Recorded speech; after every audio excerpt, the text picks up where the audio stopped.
Sir আসসালামু আলাইকুম। ওয়ালাইকুম আসসালাম। স্যার এখানে ইন্টারভিউ রুমটা কোথায়? কেন, কি দরকার? স্যার আমার এখানে ইন্টারভিউ ছিল। তুমি এই পোশাকে এই কোম্পানিতে ইন্টারভিউ দিতে আসছো?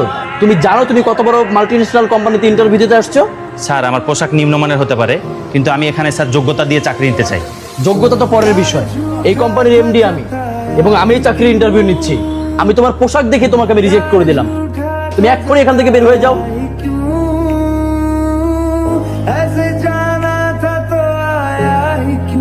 কোথা থেকে যে আসে এসব?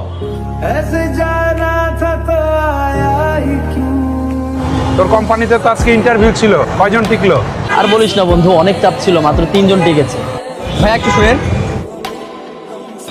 ওসব বাদ দে, তোর ব্যবসা বাণিজ্যের কি অবস্থা বল?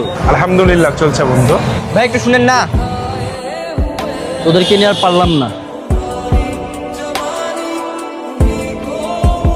টাকা নিবি না তো তোর কি লাগবে? ভাইয়া আমি না একটা কেক নিব। ও কেক লাগবে? তাহলে তো কেকের জন্য আরো টাকা লাগবে।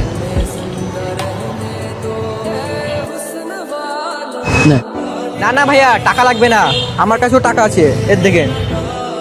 তো টাকা তোর কাছে থাকলে তুই একটা কেক নিয়ে আয়। ভাইয়া ওরা না আমাকে কেক দিচ্ছে না। ও আচ্ছা, তাদের টাকা দিয়ে আমি নিয়ে আসছি।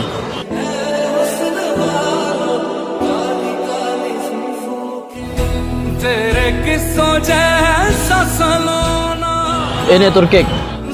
আচ্ছা, তোর কাছে তো টাকা ছিল, তো তুই কেকটা না নিয়ে এসে আমাকে দিয়ে কেন কেকটা নিয়ে আসলি?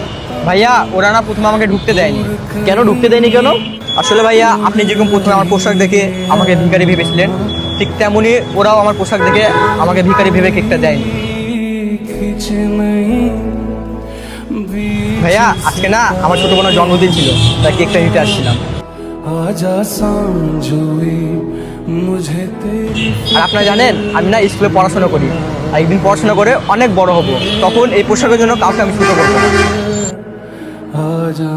তোমার এই পোশাকে আমার কোম্পানির পিয়নের চাকরি পাওয়ার যোগ্যতা নাই। স্যার আমি এখানে অনেক আশা নিয়ে এসেছি স্যার, চাকরিটা আমার খুব প্রয়োজন। আপনি যদি আমার সার্টিফিকেটগুলো একটু দেখতেন। আগে তো তোমার পোশাক, তারপরে তো তোমার সার্টিফিকেট দেখবো। তোমার তো কোনো পোশাক সেন্সই নাই। থাকেন ভাই, গেলাম।